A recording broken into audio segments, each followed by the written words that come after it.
Welcome back to Head Speaks, our 26th episode. We'll continue our coverage of The Atom, plus we have Where's Head Going, plus Head's Mailbag, and my thoughts. Stay tuned. Just kick a little something for them cars that be bumping. Yeah, but we need a beat that they can front to. Oh, that'll work. Be funky. You know what I'm saying? Hello, greetings, and hi.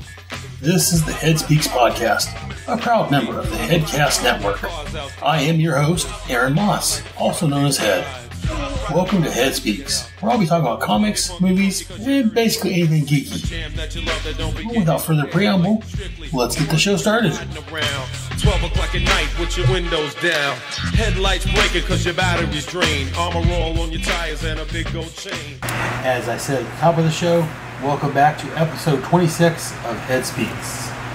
First up, we're going to continue our coverage of The Sword of the Atom with the second issue.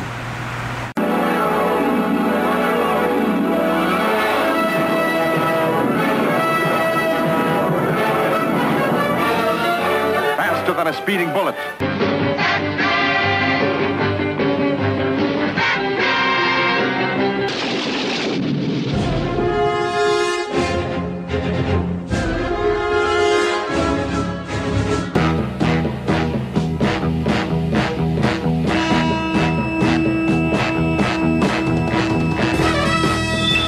In the great hall of the Justice League, Spider-Man and his amazing friends. the Justice League of America versus the Legion of Doom. This is What's in Head's Long Box? Dedicated to truth, justice, and peace for all mankind. The world's greatest super friends. Superhero scientist Ray Palmer, trapped at 6 inches tall in the Amazon rainforest. The Sword of the Atom. And here we are with the second part of The Sword of the Atom. A quick little note, I think I forgot to mention last time, I bought this series years ago when I first got into comics, because it's the Atom and it's awesome. And my wife knows I'm an Atom fan, I'm a Firestorm fan. So for Christmas, not knowing what to get me for sure, she went out to the comic shop and she ended up buying the Sword of the Atom miniseries for me. So I think I may have 2 copies now, which, woohoo! Double the fun. So I've got to finish going through the book, see if I still have my original set. If not, I've definitely got a copy of this now. So it makes me happy.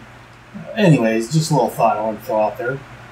Let's go get on with today's issue. Sword of the Atom number 2, entitled A Choice of Dooms. Cover date was October of 1983. But as my buddy Shag is fond of saying, if you wanted to buy this fresh off the newsstand, you would hop in your time pool and go back to July the 28th of 1983. And when you go, take 60 cents. The editor of this was Dick Giordano. The writer was once again Jan Strand. Artist Gil Kane. Letterer Jasper Saldino. Colorist Thomas J. Zucco. And the cover was done by Gil Kane. And this was reprinted in the Sword of the Atom trade paperback from 2007, which reprinted the 4-issue miniseries plus the 3 specials I'll be covering later on. I don't own that one myself, but I do plan on buying it as soon as I can. Just have them all in a nice bound format. Anyways, the synopsis for this issue. We start off where last issue ended with Terran and the Atom facing off with an army of rats. Suddenly, gas starts entering the room, knocking the 2 men out. Meanwhile, Dagaris tells the king how the 2 men will make fine gladiators.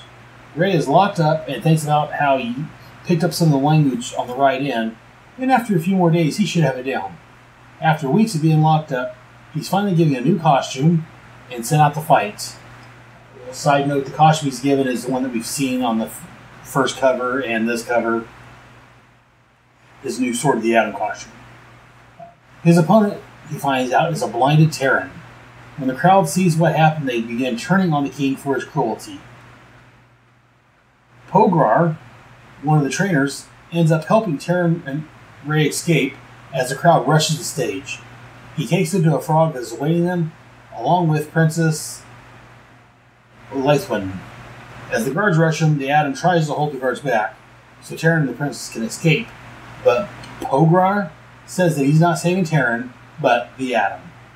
The guards take Pogar to the king, who he tells that the people have turned against him when they saw he blinded a prisoner for support. The king is confused by the accusations. Back in the forest, Ray thinks about how he got here in the events of issue 1. When they stop, Ray tells Laithwen his story, and she relates theirs to him. They are from another planet. Morlade was established to be a penal colony for political undesirables. Without support from home, their technology started failing, and they started becoming more barbaric. Then they started splitting into warring tribes. Her father wishes to unite them, while Duragus, the advisor, thinks it can only be done via conquest. Laithwen says that her dad's advisor has turned the king into a cruel man obsessed with his dreams. While talking, Terran yells for help as he's confronted by a lizard. Adam throws his sword into the lizard's mouth to scare it off, but then the creature's felled by a barrage of poison arrows by Terran's band, who's arrived. Meanwhile, back in Morlade, the king tells his advisor that he can deal with Porager as he sees fit. Terran is introducing the Atom to his group, and the Atom is welcomed into the tribe. Again, back in Morlade, we find Porager being hung and thirsty, which is driving the city even further against the king. Duragus takes the prisoner some water and tells him that Talik's cruelty has not gone unnoticed, and soon he'll be freed. He says there's talk of rebellion, which the town folk overhear, which fans the flames revolt even more, which makes Duragus smile. Back in the woods, Laithwen tells the Atom how even away from their home planets, class prejudice still rule, and it took a while to overcome that to admit her feelings for Terran. Terran tells the pair that he was betrayed by one of his own people.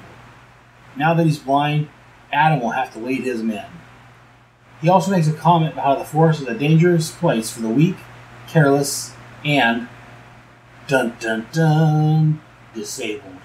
As the Atom leaves Laithwen to try and talk sense to the despondent Terran, the Atom is cold-cocked by one of Terran's men, Voss, who believes the Atom is working as a spy for the king. They fight a little as Voss is knocked next to his poison arrows, which he grabs and threatens Ray with. Cut to the Loring Palmer house, where Jean ends up calling up Paul, the guy she's making some snooky with in the front seat of her car last issue, just to have someone to talk to. Being a kind, wonderful human being, Paul offers to come over to comfort Jean. To be continued. And that's the synopsis for this issue. Now for my thoughts. We start with the cover. Once again, a very nicely done cover. We have Ray Palmer, the Atom, in his new Sword of the Atom costume, holding a sword, facing off, looks like about 4 rats, looks like in a sewer system. It's actually probably the prisons that he was in. There's some running water down here, and it looks kind of like a sewer to me, but Gil Kane and Jan Strand, Sword of the Atom. Again, I'm not familiar with Jan. I am familiar with Gil Kane, and I find it, funny, a little odd, whatever, telling, that normally the writer gets top credit. Since Gil Kane's a more popular, well-known artist, he gets top credit on the cover. I think that's interesting. Again, I do like this logo for Sword of the Atom. It's a Sword of the Atom, kind of starts and ends real big and tapers down the middle. In the middle where it says of the, there's a short shed in between them with the atom symbol around it. It's miniseries 204. Again, the bottom corner says the new DC, there's no stopping us now. Again, it's a very nice cover. It tells us, it doesn't want to tell us anything about the story. But this is pretty much, it could be a scene out of the book. Again, I like Ray's costume here. It's like his old costume, but a bit different. It's got the top off of his mask, so his hair shows. And the only little quibble I have with his costume is he's got, I'm not sure if it's beads or coins or what around his neck. He's got some extra gorm around his neck. I think that's a little overdone. I don't know if it needs that. I think the costume would be better without that little color there. But other than that, it's a great costume. It's got the Adams red and blue, but it's a bit more of a, if you will, modern for an 80s comic design. And if we flip open to the first page, it's an advertisement for Q*bert, the video game cartridge for the 2600, Atari 2600, which I had myself. I had the 2600. I think I had Q*bert. I don't know if I had Q*bert for the Atari or the Intellivision. Q*bert, I used to play that at the Chuck E. Cheese in the town nearby called Merced. That and Super Pac-Man were the games I loved growing up. So that's one reason I wanted to comment on this ad. And then we go into the book, and as I said, it starts off with Ray and Terran facing down an army of rats. And again, it's like I say, it's only the first page, and all of a sudden they start getting gas pumped in. Ray comments how the rats avoid the gas and must have smelled it before and survived. And then they pass out. And at this point, Ray's still in his Atom costume. Ray's a different character. Ray Palmer, the Atom, is still in his Atom costume that's torn up from being hit by lightning and crashing in the forest. The top of his mask is ripped off, exposing his hair, and one of his shoulders is ripped. His right shoulder is ripped, it looks like. Costume seen better days. One comment I do want to make on this is that during my recap and reading some of this, I do stumble over the names, or I pause over them as I get ready to say some of the names, because they're aliens and they all have weird sounding names. Terran's the most normal, easiest to pronounce name for me, so if I pause and stumble over some of these names, bear with me. My next comment I want to make is, again, my wife's a big Game of Thrones fan. She got me into it. I've read all the books. I've seen all the episodes. Derageous reminds me very much of Varys from Game of Thrones. If you've seen Game of Thrones, you know what I'm talking about. What do you think? Anyways, as we go along, Ray here on page 3 says that how he's picked up some language on the right end. A few more days, he can have it down pretty well. At first I was wondering about that, what could actually happen. But seeing how Ray's a really smart guy, and I do hear, I haven't experienced it myself, but I do hear the best way to learn a language is to get immersed in it. Like you all learn Spanish, live with a Spanish household for a while, and you'll pick it up rather quickly. So I think the same thing applies here. He's in the land of Morlaid, and the only thing he's hearing is whatever language they're speaking. Morladian, I guess. So I guess being immersed in, that's what I think he's hearing. And when they're referencing things, he can kind of piece together what they're saying. And he can learn the language, so that's interesting. And then again here on page 3, the fourth and fifth panel down, they throw him some clothes, they get cleaned up, it's time to earn your keep. And over the few weeks he's been here, apparently they've made him a new costume or repaired his old one, I'm not sure which it was. They fixed up the sewn shoulder, not knowing what his costume was supposed to look like. They left the head exposed. Not the head, but the hair exposed. And again, they added those little discs around his neck. I don't know if it's supposed to be coins or trinkets or what it is. But seeing how it's a barbaric type place, a very Conan world, if you will, I can accept that. I don't know, I think those kind of throw it off a little bit, but what do I know? So anyway, they march right down to the gladiator pits, and well, as I said, this is very much a sort of sorcery, a very gladiator type thing. He's thrown into the arena. You got people saying, spear and shield, spear, a sword, give the challenger a sword. Filling out weapons he should use. And some guy stands up and says, sword it is. For this match, only the finest weapons will do. Here, take mine. And mind you, use it well. So I'm not sure this is supposed to be the king. I can't really tell. He's in shadows. And all more lads look like to me. Sorry, that's kind of racist. But anyways, who this guy is, he's throwing Ray his sword to use. And out from one of the openings comes Terran. He's got a blindfold over his eyes. And he's like, I don't think Ray knows he's blind at this point. He's just blindfolded. And Ray's like, Terran, surely they don't mean... And Terran's like, yes, Adam, this is Kylek's final joke on us. A forced battle to the death for the music as royal subjects. If we don't fight, innocent men will be put to death. They've been sure to all lose, as you can see. Or are you too? And Ray's like, no, I won't fight a man who can't see. So he takes the blindfold off, and that's why I'm thinking he doesn't realize that Terran is blinded, because he takes his blindfold off, so if he's out to battle, he wants Terran to be at an equal advantage. And we get the shocking reveal that Terran's eyes have been poked out. Again, his eyes there's black around the eyes. I'm assuming it's supposed to be blood. This is, I believe, a code-approved comics. So, again, this was back in the 80s when most comics were code-approved, so they made blood black, so it wasn't as offensive, I say in quotes. And the king stands up and he's like, blind, but I didn't. And his daughter thinks the worst of him automatically. She's like, Father, how could you? And the people in the crowd, they start booing, like, they cut out his eyes, they blinded him. Unfair. And they start booing, everyone starts booing and going down on the king because they feel that he blinded Terran for the battle. And one guy in the crowd, he's like, well, none of this sport. Boo, Kylek. You've gone too far in your cruelty, despot. Boo. And this is the point where I say that people rush the field and they go rushing where the king's at. And the Atom takes his moment to escape with Terran.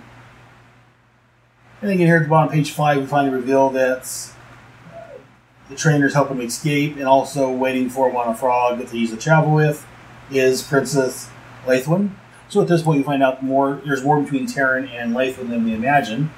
Or maybe we imagined it, I don't know. I don't remember what I originally thought when I read this 20, 30 years ago.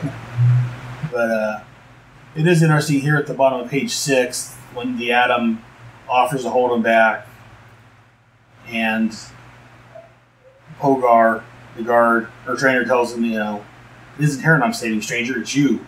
Hurry now, no arguments. We'll meet again in this world or the next. There's a thought box down here as Adam thinks, it isn't Terran I'm saving, it's you. Pogar's word rang in Adam's mind as the trio raced for this relative safety of the jungle. And I say a thought, but there's actually a narrative box telling us that Adam's thinking about how this trainer is willing to sacrifice himself to save a total stranger that he thinks the stranger can help him out.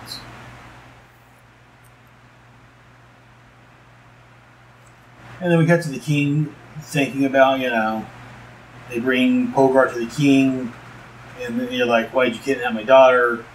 And I like this. He's like, you gave her away, sire. You did it yourself when you blinded the rebel. And again, as I said, the king's astonished by this. He doesn't know why people think he's that bad. He's like, he thinks I would offer the torture of Doom Man as entertainment? And the people, they believed it too. They raised their arms against me as well as they should if it were true. Which tells us that while the king may be deluded and he may have fallen under the grasp of his advisor, giving some bad advice, he's not a bad sort. I mean, he's actually, as he says here, if he is the kind of guy that would blind a man just for sport, he should be, taken out. So this tells us that the king's actually a good guy, and someone's working against him. Someone is working to make the king look bad, which we're going to find out here in just a minute if you haven't figured it out yet. And then we go along, we get a 2.5 page or so recap of the first issue. Seeing how this was I believe it was a monthly comic book, as I said.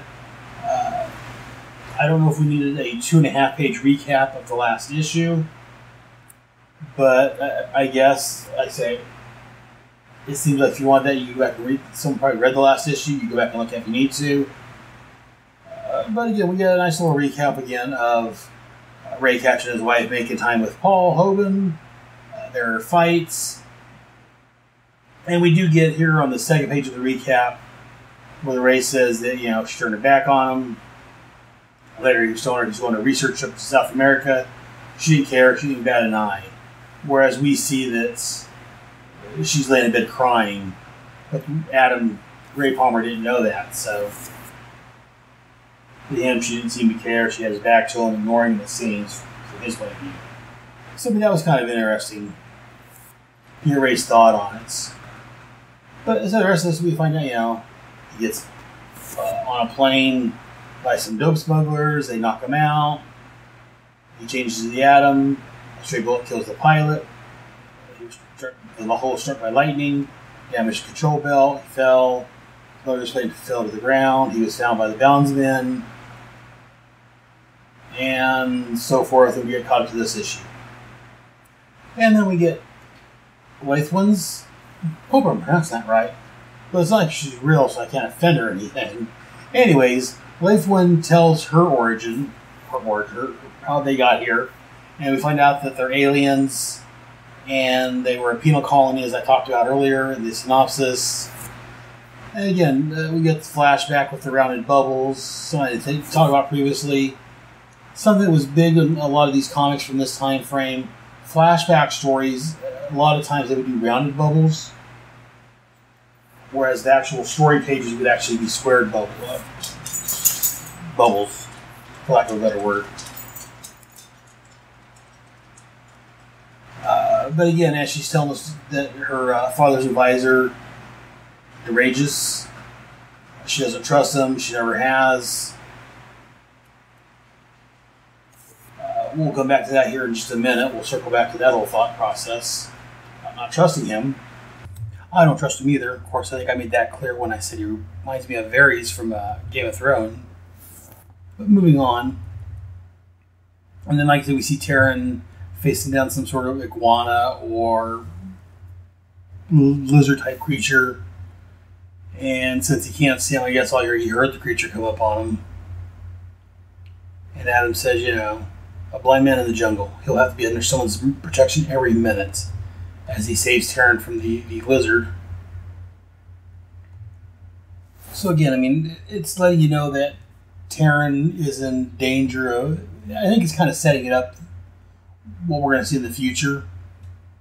I don't want to get too far ahead of myself, but it's kind of telegraphing, I think, here, that, letting us know that he's in danger, that he's got to be protected all times if he's going to survive being in the jungle, being blind. Ray meets Terran's band of rebels, if you will. Ray threw his sword into the lizard's mouth to scare him off. And right after he did that, the lizard was pelted with a bunch of little arrows. Apparently had poison on it as it killed him. And then, as I said, we're back at the throne room where Deragus is telling the king that they've captured the guard that helped him, or the trainer that helped him escape, Pogar. And the king's he's beside himself to worry about his daughter being missing, being out of the city, and also about who ordered the rebel blinded, because that set the people against him. He's trying to figure out who's responsible for, basically trying to turn his people against him. So he tells his advisor to go, and take care of Pogar however he thinks best. And this is where I said earlier that, Loyatha doesn't trust Deragus, and she has good fit to see why. Because he got the smile on his face as the king's telling him, go take care of it for me, I trust you. And he's like, oh, I'll take care of your majesty. You can just see, if we had one more panel of this page, you'd see him rubbing his hands together, going, but we don't, so... Then we have the page where Ray is meeting and talking with the band. Terran's rebel band, not the band playing music. But Terran's introducing him, saying, these guys died in the Atom. And one thing, I forgot if I mentioned it already, but it's just kind of odd that he's going by the Atom when his real name is Ray Palmer. They're not calling him Ray, they're referring to him as the Atom. He doesn't have a secret identity anymore. He's given up that life. I don't know if he's given up life at this point. But this is a jungle where, he's stuck at 6 inches high, where he's a bunch of other little people. One thing I wonder about is why they're calling him the Atom, or Adam instead of Ray. Why he's not going by his real name. They're giving his costume back. And don't get me wrong, I love the costume design. I love the Adam's costume. What's one thing I miss on the Legends Tomorrow show, but that's another story entirely. I love the way the Ray's costume looks. I like this new version with the top of his head exposed. And, I mean, maybe that's why he's going with Adam, because he's wearing his Adam costume.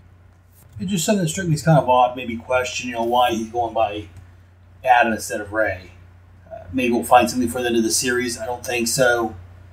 It was just an artistic choice since he is Adam, or the Adam. I think the writers wanted to play with that and use his name, his hero name, as his miniature name. I mean, that's why, too, when he's Adam, when he's down to 6 inches high, he thinks of himself as Adam, so that's how he introduces himself. As I'm talking this out, I'm kind of working out maybe why they're doing it. Just some beginners. If you guys have any thoughts on that, definitely let me know. You can send me an email to head@headspeaks.com and let me know your thoughts on, why you would think Ray's going as the Adam instead of as Ray Palmer or Ray. Like I said, we have this little one-page interlude, if you will, with Taryn introducing his team to Adam. And we meet his right-hand man, Voss, who, again, Lithuania? I keep mispronouncing her name. He's kind of I don't know if he's a scumbag. Taryn's riding with with Adam. And Leotha is riding with Voss, and Voss is like, "Oh, princess, I knew I'd feel your arms around me, but I didn't think it'd be so soon." Kind of scummy, he's hitting on his best friend's girlfriend while, the best friend's been blinded.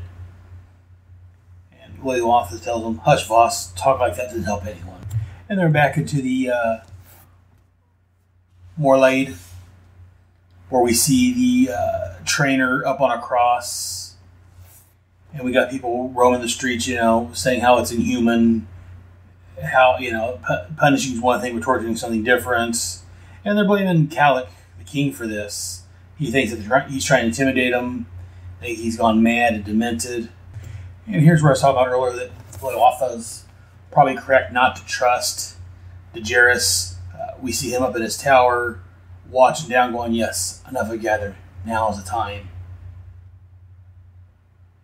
And as the guard comes to bring the trainer water, Daenerys says, "Well, give me the water, I'll take it down." And everyone watches, Daenerys, the king's advisor, mounts the step, and he tells them, "Be brave, Polgar. Selec's cruelty has not gone unnoticed. I'll be free to this torture soon." Many of us in Selec's court are outraged. There have been talk of rebellion. Serious talk.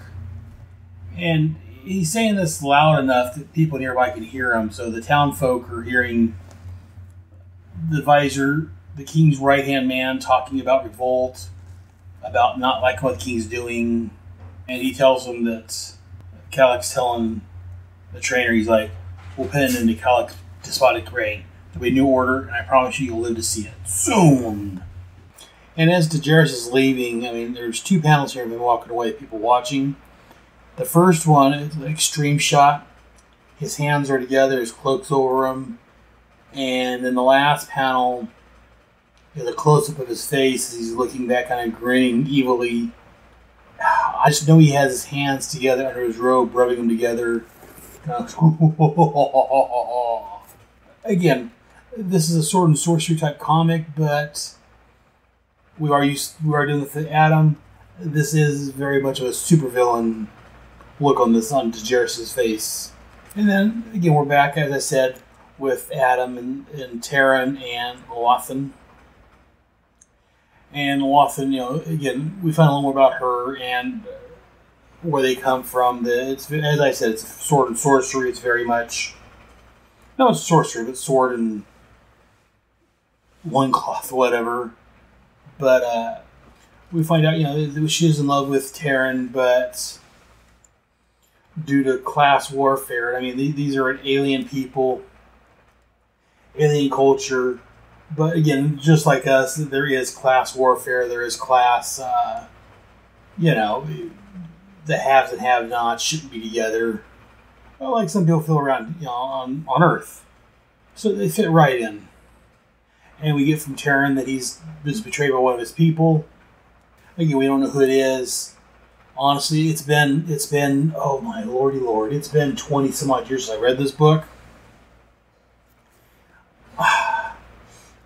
I'm thinking this is his second-hand man, Voss, is who betrayed him. But we'll find out. Again, I don't remember offhand.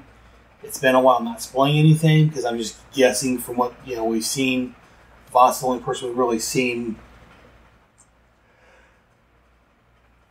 to be given a name to, and again, as I said, it seemed kind of like he was seeing on his friend's girlfriend right next to him. So again, I wouldn't be surprised if it turns out to be Voss. We'll see, because again, it's been a while, so I don't really remember now who it was. But we'll find out together, won't we?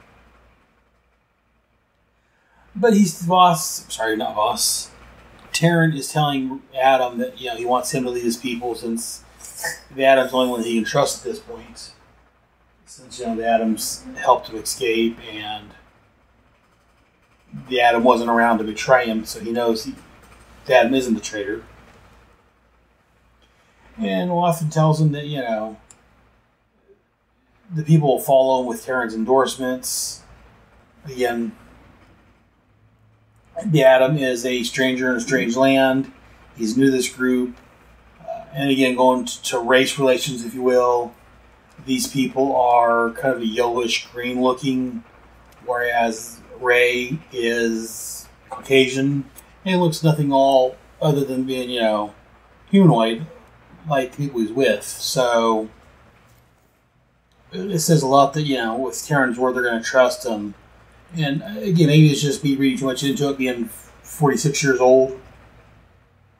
I was reading way too much into it, but I think it's saying a little something about race relations and how we can all get along. But as Ray leaves, he gets socked, and him and Voss fights. And again, he's saying that he doesn't trust Adam, is why he's attacking him. He says he believes he's with Khalek's men. So this may be against what I was saying a minute ago about Voss being the traitor. Or maybe Voss overheard what was being said and using this to try to take out his competition, if you will. Again, I don't think we reveal this issue what happens. What do you guys think? I think we have until next month to figure it out, so... But again, so they're fighting and Ray knocks him down. Because again, Ray's a superhero. He spent years, learning how to fight. He's learned with Batman and like Superman, all these other heroes have taught him a few things here and there, so...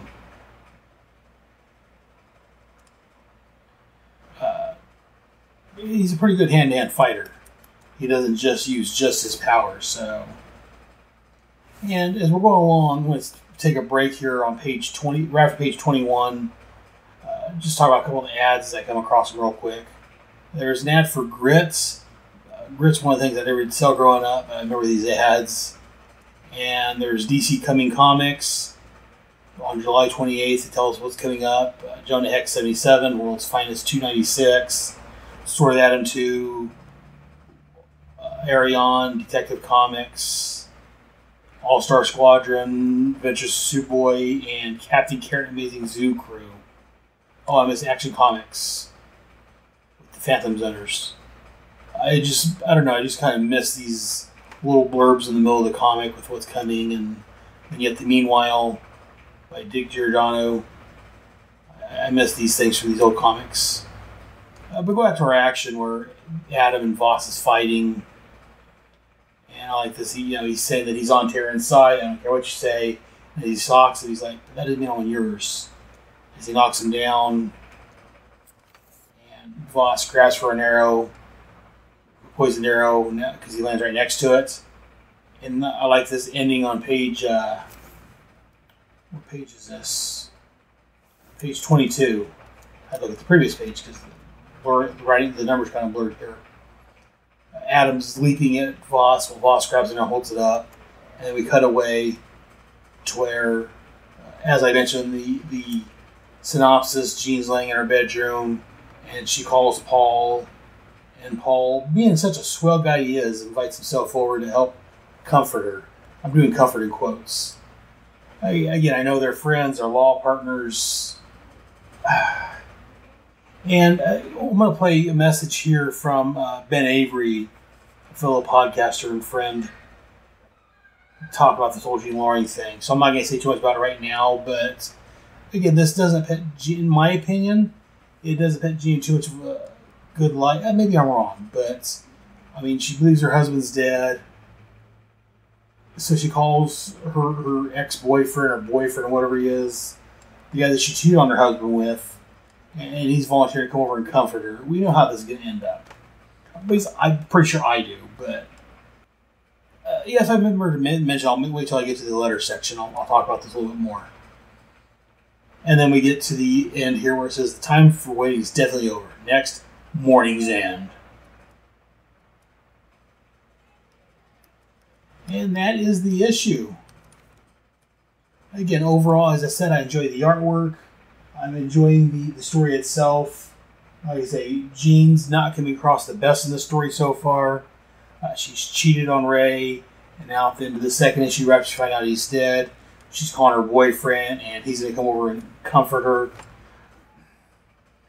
But again, I don't want to say too much right now, because Ben's got some comments to make on this. I'll make his comments, then I'll follow up with that. But I'm really enjoying this series, rereading it. I enjoyed it the first time I read it.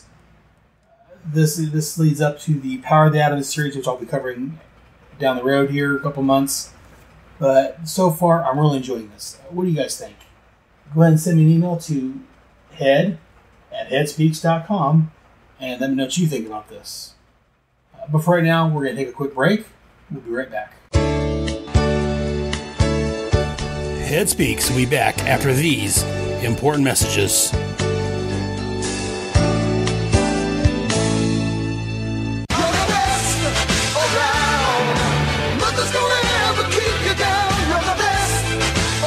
Hi gang, it's Adam Worth from The Bad Advice Show, and it's official. Critics, fellow podcasters, and fans alike have voted, and The Bad Advice Show has won the 2016 award for Best New Podcast. Detractors called us the most dangerous show in podcasting, but thanks to you, the fans, this little podcast that could has shown them all. To help celebrate, our podcasting colleagues from around the world have sent us in congratulatory messages, like this gem from Aaron the Head Moss of the Head Speaks Network. Yeah, I enjoy listening to the Bad Advice podcast when I'm going to the bathroom. Because, when in Rome. But wait, there's more. This is Ryan Daly from the Secret Origins podcast. My ex-wife's divorce attorney calls the Bad Advice Show a gold mine. And still others have sent contributions in to show their reverence. So we're going to record the next episode of the Negative One podcast in a second, right, Matt? Yeah. All right. Did you hear that we got a new podcast on the network? No, I heard that we just adopted some bullshit that no one's going to listen to. Yeah, that sounds about right. It's called the Bad Advice Show, and it really is shit. Is it a bad advice show? Bad Advice Show. Do I have to? Yes! Hello, this is Gene Hendricks from the Two True Freaks Network. Louder and more natural! I would just like to tell everyone that the Bad Advice Show is a wonderful podcast, and everyone should listen to it. Can I have my dog back now? You can find The Bad Advice Show wherever fine podcasts are downloaded. So search for us and subscribe now so that you too can say, I was into The Bad Advice Show before it went mainstream. The Bad Advice Show is a great podcast, as long as you hate yourself.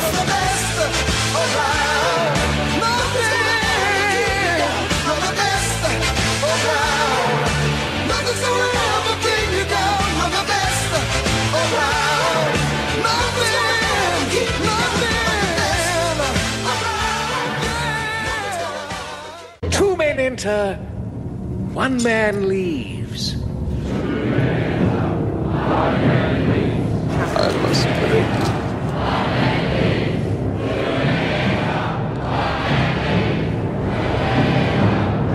Go ahead, make my day. Let's get ready to rumble! Hey everybody, it's Roy Charlemagne Cleary here from the Silver and Gold Podcast. I want to tell you about a new show we got coming out called DCV Marvel. We have this thing called a randomizer. It randomly selects a Marvel character and pits them versus a random selected DC character. Whenever this happens, it compels me and my co-host from Silver and Gold, Jay Jones, to tell you who's going to win said combat because we can't reset the randomizer until we do so. We don't do it alone. We bring in a third guest to help analyze the fight. So check that out coming soon on the Silver and Gold podcast feed. The beta test episodes are going up now, but in the future we're going to have more refined episodes with some of your favorite podcasters, super comic fans, captains of industry. They're all going to come and join us on DCV Marvel, so look for those soon on the Silver and Gold podcast feed. Can I talk? You've said enough, Jay Jones. What didn't say anything? Yeah, but we're going to do the podcast now. I want to say something. No more talking. And now back to Head Speaks.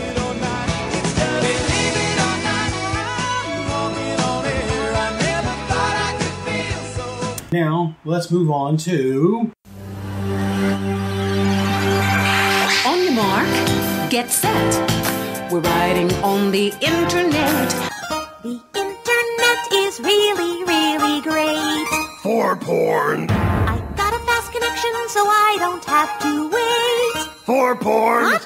There's always some new site. For porn. I browse all day and night. For porn. It's like I'm surfing at the speed of light. For porn. Internet porn, Roman orgy scenes. Internet porn, dominatrix queens. Internet porn, girl on girl on girl on girl on girl on guy on sheep. You're going surfing on the internet.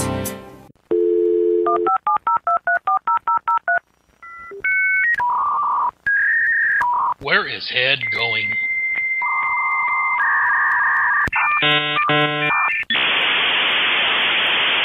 This week on Where's Head Going, we're going to look briefly at another podcast I listened to. This one's called Saturday Morning Fever. Saturday Morning Fever is from the Fire and Water Podcast Networks, and this is where Rob Kelly and a couple of his guests look at the Saturday morning cartoons of the past. They've had one episode so far where they looked at the movies of Super Friends. And actually, I think it was the Challenge of the Super Friends, to be specific. And like I say, it's only one podcast in so far, or one episode in. It's only a sporadic podcast, so they're not coming out very often. But I am looking forward to hearing more from this. As you guys know from the last 5-6 episodes of Head Speaks, I have a fondness for the Saturday morning cartoons and things of my youth. So I'm definitely looking forward to hearing more from Rob and his guests on Saturday Morning Fever. But check it out. It's part of the Fire and Water Podcast Network. It's on iTunes and your favorite feed catcher, I'm sure. We're on the Fire and Water Network podcast website. Just do a search for that. But yeah, check out the podcast and let them know what you think. And now, without further ado, let's move on to the next segment. Mail time. Mail time. Mail time. Mail time. The mail's here. Here's the mail, it never fails. It makes me want to wag my tail. When it comes, I want to wail. You've got mail. And here we are with Head's Mailbag. Let's start off with Twitters and tweets and twites. There is, on Twitter, the following people retweeted or liked or commented on our tweets. There's Comic Book Scumbag, The Hammer Strikes, Two Chew Freaks, and now following us on Twitter is The First Bat, Darkside, Michael Dabb, Comics and whatever, and Extra Feature Podcasts. Thanks for following us, guys. Hope you guys are enjoying the shows. And again, this is on Twitter. This is on the Headcast network itself. I don't have one specifically for Head Speaks, so this is just over. And if they make mentions of specific shows, I'll put it in that show. Ones that aren't quite so specific, well, they just go under the Head Speaks banner. And over on Facebook, for the Headcast Network, we have the following people that's liked or commented or whatever on our posts. There is Pat Sampson, friend of the show, Ryan Daly, one of my co-hosts from the G.I. Joe, the Real American Headcast, Dan Dougal, Gene Hendricks, my buddy over there on the Hammer Strikes, the Fire and Water Podcast Network, and Michael Wagner. Also on Facebook, Pat Sampson made a comment. He says, another great episode. I enjoyed when you went over a few different ads. It brings back memories of a simpler time for me. Well, I'm glad you enjoyed that, Pat. Again, I mentioned a couple ads this time. Hope if you like those two, let me know. And I don't have any emails or anything, but I will. I did have an MP3 file from a fellow podcaster. This is from Ben Avery over at Comic Book Time Machine, Welcome to Level 7, and a couple of other shows. He wrote in talking about the Atom, so I'm going to go ahead and play his comments. Hey Aaron, it's me, Ben Avery from the Comic Book Time Machine podcast, also from Strangers and Aliens podcast, and Welcome to Level 7 podcast. 3 different podcasts, 3 different flavors, but one me, or something like that. I don't know. Hey, I'm calling about the Sword of the Atom, man. Recording, whatever. It's about the Sword of the Atom. This is a comic book that I really, really enjoy, and I'm so glad you're covering it. It falls into that category of superheroes in fantasy worlds. It's this is shared by the Incredible Hulk and his own Heart of the Atom series. You have the Sword of the Atom, Heart of the Atom. I could see a podcast coming out of that, maybe, but and then there's also the Doom. It's the Iron Man with where Dr. Doom and him go to the Arthurian legend time, and there's a couple other ones. Those are the 3 main ones though that I know of and that I really enjoy. I mean, there's others like when Superman went to Mars. I mean, John Carter, Warlord of Mars, and Flash Gordon are also examples of this.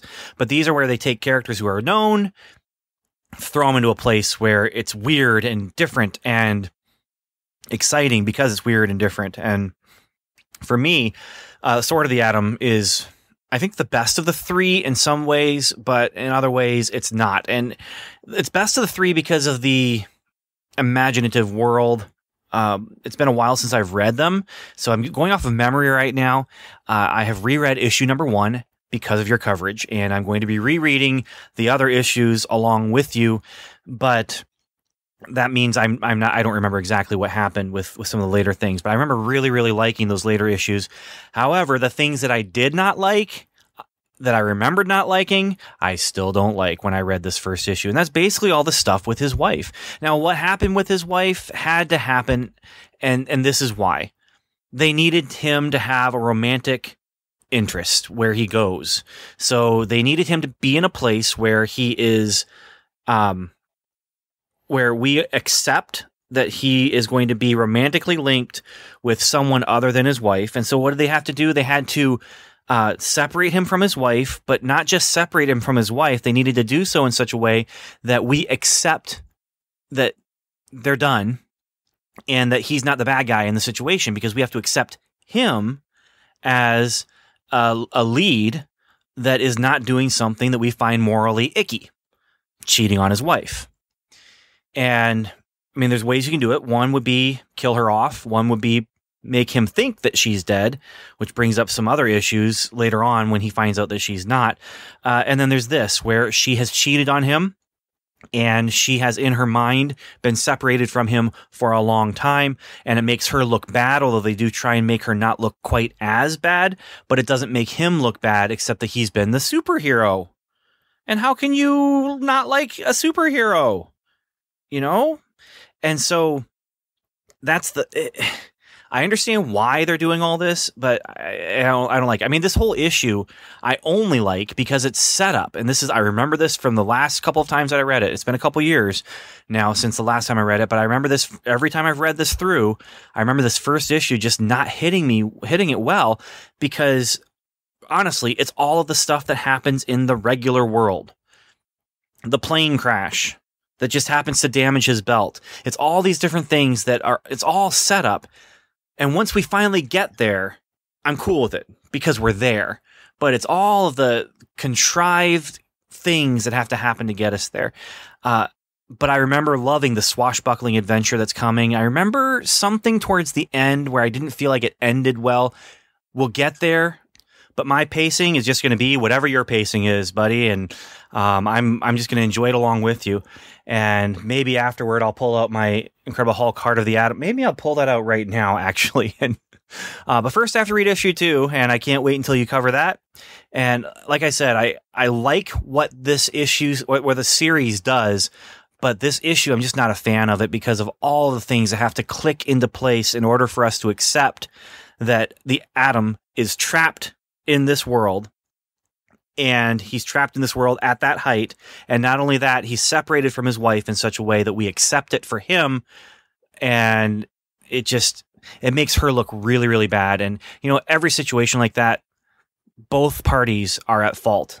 It might be 1% and 99%, but they try and have their cake and eat it too here. And it just doesn't sit well with me until we actually finally get into the adventure. And the other thing I seem to remember is a lot more happening back home than I wanted to happen back home. I just wanted to stay in this world. But, he's like John Carter. I mean, he's a super being in a fantasy realm. And I love John Carter. If you listen to my Comic Book Time Machine, where I'm covering the Marvel comics, the Star Wars stuff, it's all the licensed books that they did during Star Wars. And John Carter is one that I've been covering. What a magnificent and exciting discovery for me. I didn't start reading John Carter until when I started the podcast a couple of years ago, maybe not quite 2 years ago. And man, oh man, I've really, really enjoyed John Carter. And it's hitting that pulpy, swashbuckling adventure, just that perfect sweet spot. And Sword of the Atom is one of those that, like I said, it fits into that. So I can't wait to hear what you have to say about issue 2, and I'll be right there along with you. And again, that was Ben Avery from Comic Book Time Machine. Several other shows. Definitely check out Ben's shows. But thank you very much for saying that in, Ben. I enjoyed hearing your thoughts, and you make a lot of very good points. I mean, yes, Jean was made to cheat on Ray by the writer for story's sake. But having said that, I haven't read a lot of the earlier Atom stories, but I've listened to some of Diablo Frank's, one of his podcasts. He's covered a couple of those older issues of Atom. And again, I haven't read him yet, but according to Diablo Frank, Jean hasn't always been the best person anyways. From his coloring of her, she is very much a self-centered, very much of a what's in it for me type person. So I may be wrong. It's been a little while since I've listened to those episodes, but I think he even called her Again, I've got those stories on my computer to read. It's just with doing 4 podcasts, working, my family, trying to read current comics, and everything else I got going in my life. It's hard to read some of these back issues I've got to read. So. But if I ever get a chance to read them, maybe I can find out for myself if Jean is actually that bad of a person, or if Diablo Frank was just exaggerating a bit. But per Diablo Frank's description of her cheating on Ray actually sounds very appropriate and very, very much in character for her. So I don't know how much I'd fault the writer in quotes for writing that out that way. And again, so I see where you're coming from, Ben, and I appreciate your thoughts on that. But again, having said that, having listened to Diablo Frank's a couple of his earlier episodes of the Atom he's covered, I don't know how out of character that is for her. I mean, it sounds like it may be right up her alley, blame Ray, because she cheated. And like I said last episode, when she said, we're adults, you can't be running off playing superhero. You knew, and again, I know I'm taking this out on Jean, the character, when the writer wrote her that way, but that's why he wrote her that way. So again, Jean, you knew that Ray was a superhero. You knew he was the Atom. I mean, you can't marry a man that's, that he's got a secret identity as a superhero, and then when the going gets tough, say, oh, well, it's your fault for being a superhero. It'd be different, like I think I said in the last episode, it'd be different if Ray kept it a secret and she found out after they were married.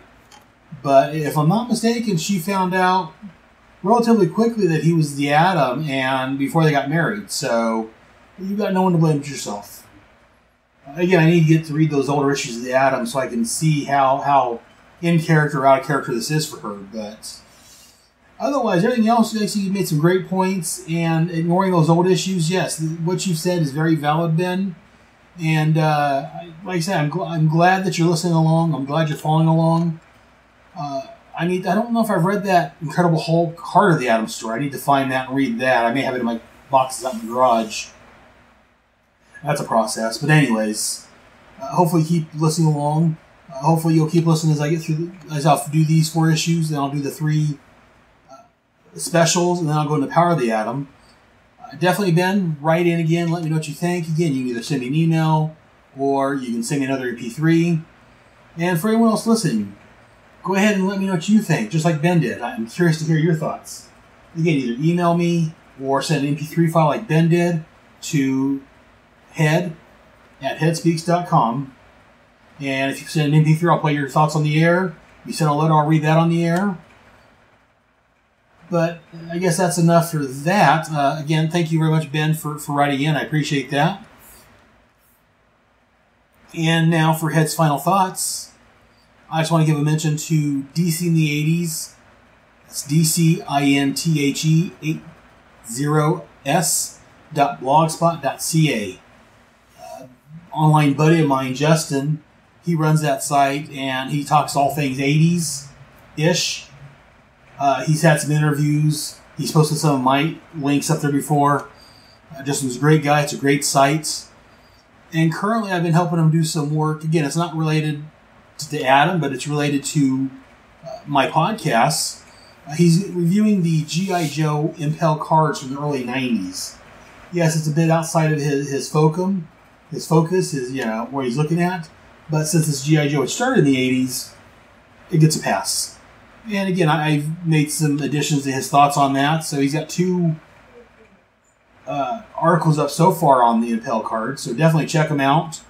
Go to DCin80s.blogspot.ca and look at all those articles. But definitely look at the G.I. Joe Impel cards. It's a great article. Got some great thoughts in there.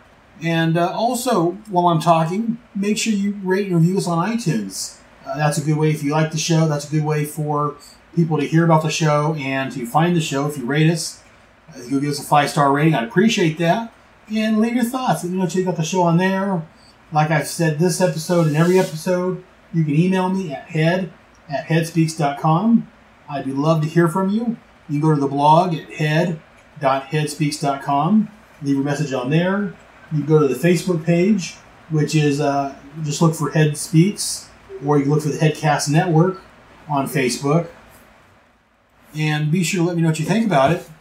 And while you're at it, check out my other podcasts. I've got, besides this one, I've got my G.I. Joe, Royal American Headcast. I've got Task Force X. My next episode of that, I plan on reviewing the Suicide Squad movie.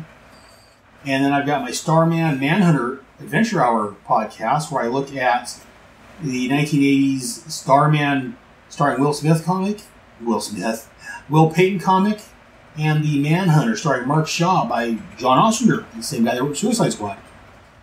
Again, check out those podcasts, and occasionally my daughter posts her podcast. I've got a beautiful 8-year-old daughter named Alexis Moss, and she's got her own podcast that she posts every once in a while called Alexa Speaks. So check out her podcast where she talks about everything she likes, anywhere from Dog with a Blog to Supergirl to whatever else catches her fancy. And almost forgot, I'm going to throw in my final song after my credits. So stay tuned. I'm going to play the final credits. I'm going to play a promo for one of Ben's shows. And then I'm going to play my final song. The final song this time is Just a Friend by Biz Markie. I enjoy that song, so I'm going to play it for you guys. So again, stay tuned for the credits, an ad for Comic Book Time Machine, and then settle back and relax with Just a Friend by Biz Markie. I guess that's it for this episode of Head Speaks. Send us an email, visit us on the websites. Until next time, remember, Head has spoken.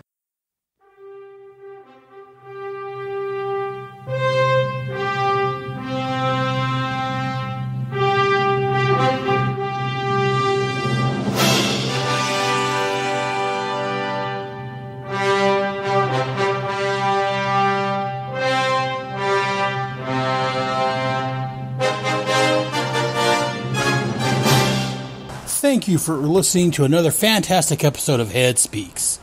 Hope you enjoyed it. If so, let me know. Drop me an email to head@headspeaks.com or visit our home at head.headspeaks.com.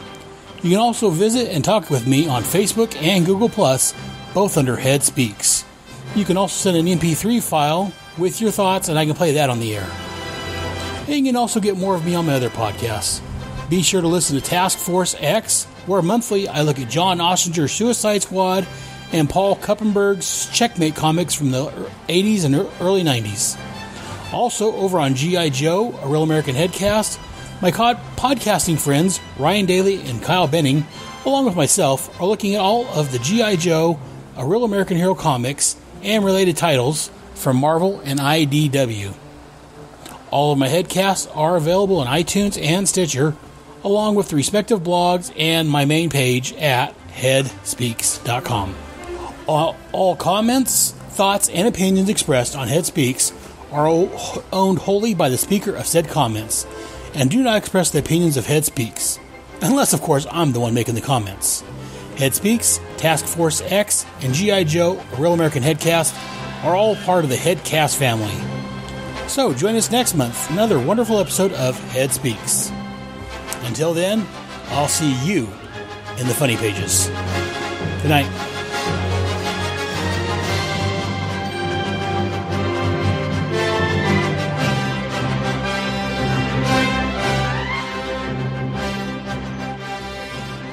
Guys, we finally developed our time machine. Should we use it to go back and see how Stonehenge was built? Or become friends with Hitler and convince him to stay in art school. Or we could go back in time and get the comic books we missed. Yeah! The Comic Book Time Machine. A journey back in time to explore comic books. Good and bad. Whether from 7 decades ago or 7 days ago. Join our journey at comicbooktimemachine.com.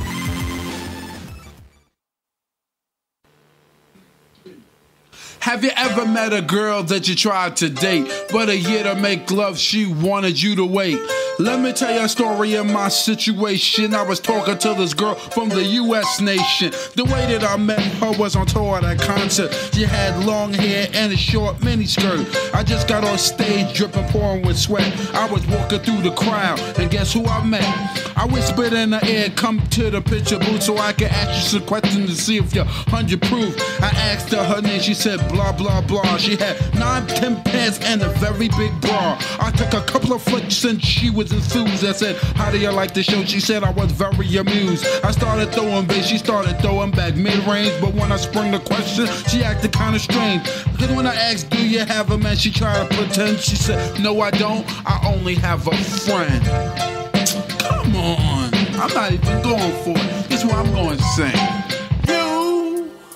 You got what I need, but you say he's just a friend, and you say he's just a friend. Oh, baby, you got what I need, but you say he's just a friend, but you say he's just a friend. Oh, baby, you got what I need, but you say he's just a friend, but you say he's just a friend. So I took blah blah's word for it. At this time, I thought just having a friend couldn't be no crime. Cause I have friends, and that's a fact, like Agnes, Agatha, Jermaine, and Jack. Forget about that, let's go into the story about a girl named blah blah blah that adore me. So we started talking, getting familiar, spending a lot of time so we can build a relationship or some understanding how it's gonna be in the future we was planning. Everything sounded so dandy and sweet, I had no idea I was in for a treat. After this was established, everything was cool. The tour was over and she went back to school. I called every day to see how she was doing. Every time that I called her, it seemed something was brewing. I called the room, I got picked up, and then I called again. I said, yo, who is that? Oh, he's just a friend. Don't give me that. Don't even give me that. Just bust this. You got what I need, but you say he's just a friend, and you say he's just a friend. Oh, baby, you got what I need,